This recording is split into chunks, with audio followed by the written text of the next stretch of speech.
hello, my dear adventurers taking tourists. A really good morning to you, or as we say in our language, maayong aga sa inyong tanan. We welcome you big time to our journey in this lesson, the historical development of physical education. Standing in front of you, a fine young woman is your gorgeous circuit. My name is Cristine Joy Leonoras, or you can call me Tata for short. And of course, our equally fine-looking colleagues that will serve as our tour guide in this whole journey, and we will be with you for the whole day, fulfilling our promise of an adventure like no other. Time check. It's already time for your exploration. More than anything else, we give high importance to your safety. So please be reminded the following acronym FUN. Always remember FUN. F stands for fight every obstacles you are facing. U stands for understanding the signals. And N stands for never litter. Take nothing but pictures, leave nothing but footprints, and kill nothing but time.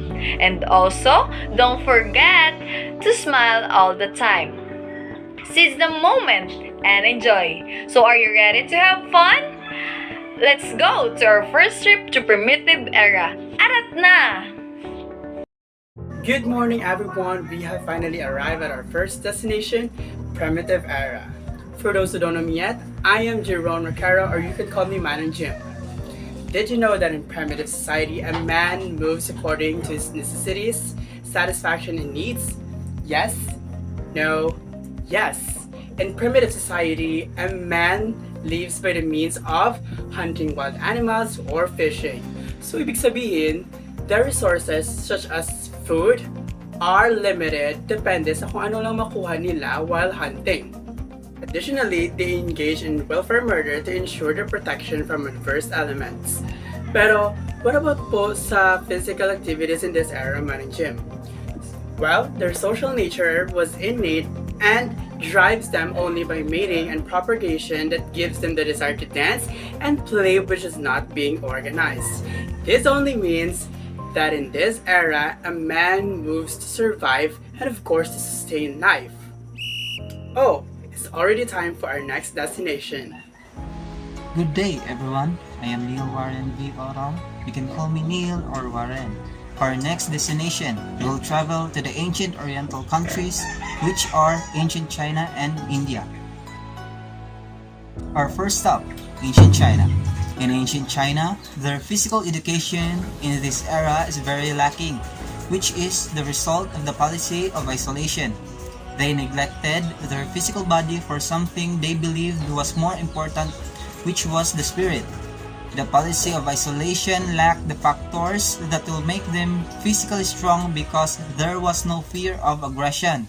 Not until in 2698 BC, they developed medical gymnastics called Kung Fu, which led them to a realization that illnesses were brought by their inactive life. From ancient China, let's go to our other destination, India.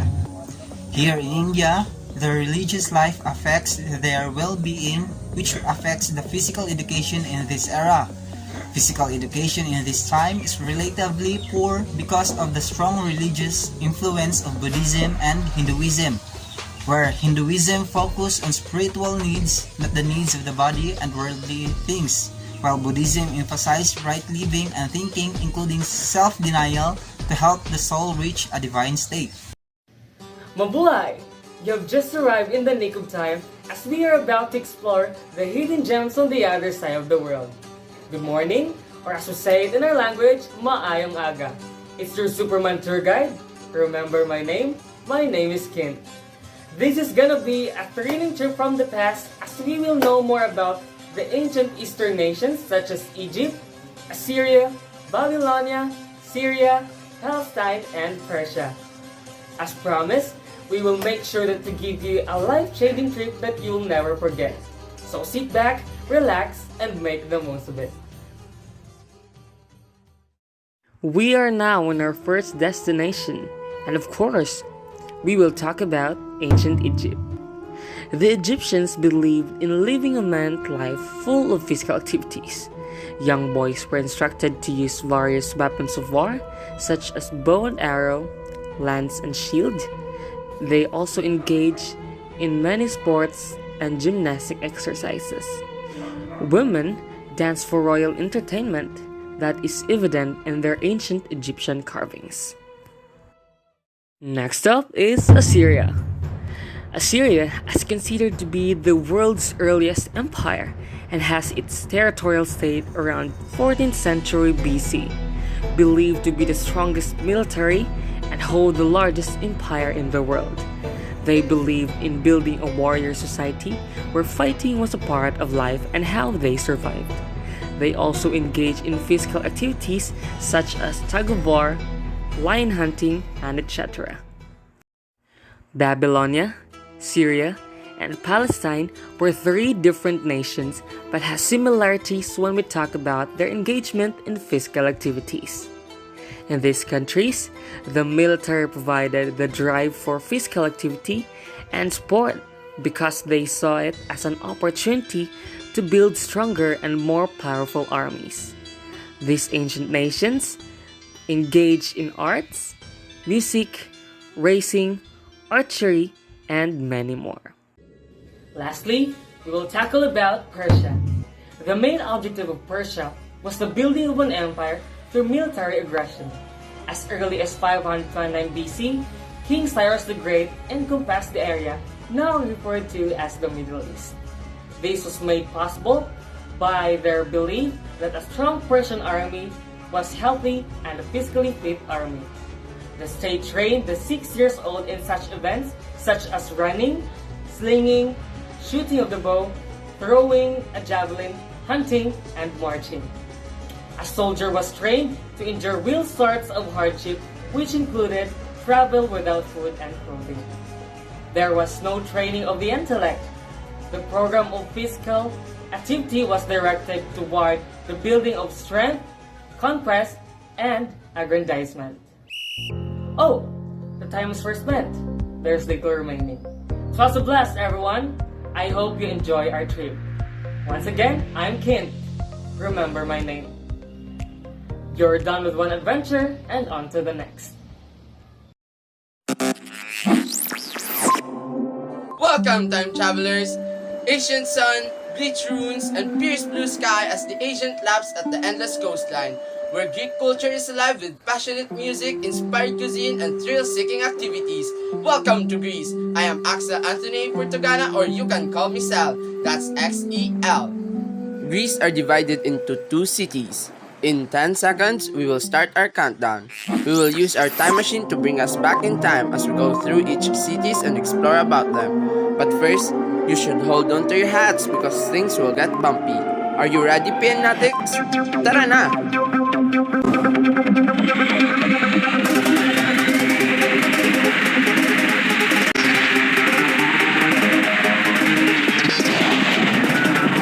And now, here we are, time traveler. I should warn you not to wander off as we explore the land of Sparta. Welcome to the Spartan era!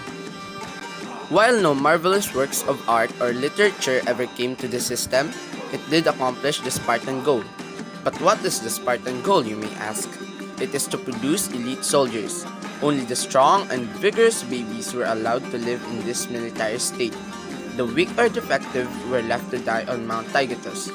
Throughout their adolescence and teenage years, Spartan boys were required to become proficient in all manner of military activities. They were taught boxing, swimming, wrestling, javelin throwing, and discus throwing. They were trained to harden themselves to the elements. Now that you have seen the spine-chilling act of Spartan leaving a defective child in a mountain, I think you might want to move on to that. And I know how! Another ride on our awesome time machine!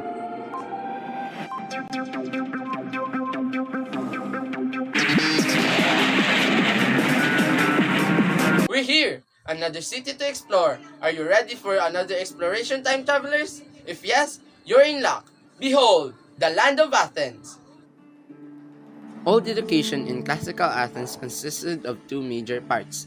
physical and intellectual, or what was known to Athenians as gymnastike and musike. Gymnastike was a physical education that mirrored the ideals of military strength, stamina, and preparation for war. The Athens school system was based on physical training and mainly involved music, various sporting activities. They were aimed at developing the physical, mental, and moral attributes of citizens of the city-state. It is considered among the core values of all curriculums since the establishment of the early years sitting back in 1896, a fact that proves its internal societal value.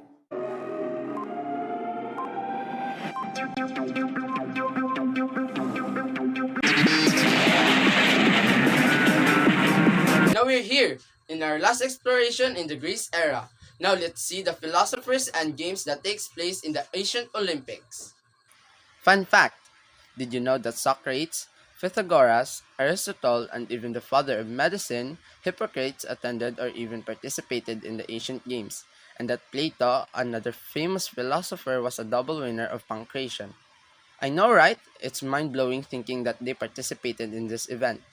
The goal of Olympic movement is to contribute to building a peaceful and better world by educating youth through sport practice without discrimination of any kind, and in the Olympic spirit, which requires mutual understanding with a spirit of friendship, solidarity, and fair play. Here are some of the ancient games featured in the competition that still take place in the modern Olympics, such as foot races, jumping, discus throwing, javelin throwing, wrestling, and the pentathlon. Later on, the ancient Olympic became the modern Olympic that we know in the present, largely thanks to the effort of Baron Pierre de Coubertin of France. Dedicated to the promotion of physical education, the young baron became inspired by the idea of creating a modern Olympic Games after visiting the ancient Olympic site.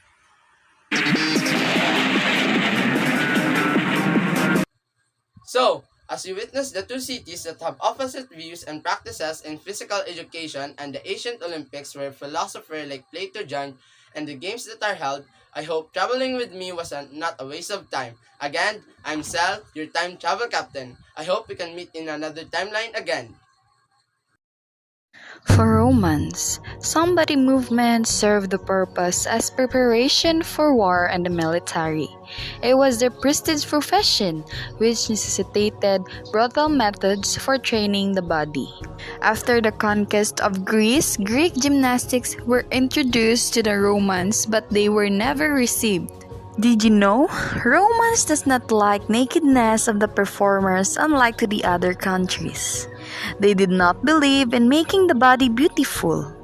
Their ambition were used to create the ideal human type, a strong, hugely muscled, four-square man. The maintenance of health was a worthwhile and natural goal for the Romans. The concept of gymnastic were accepted quickly.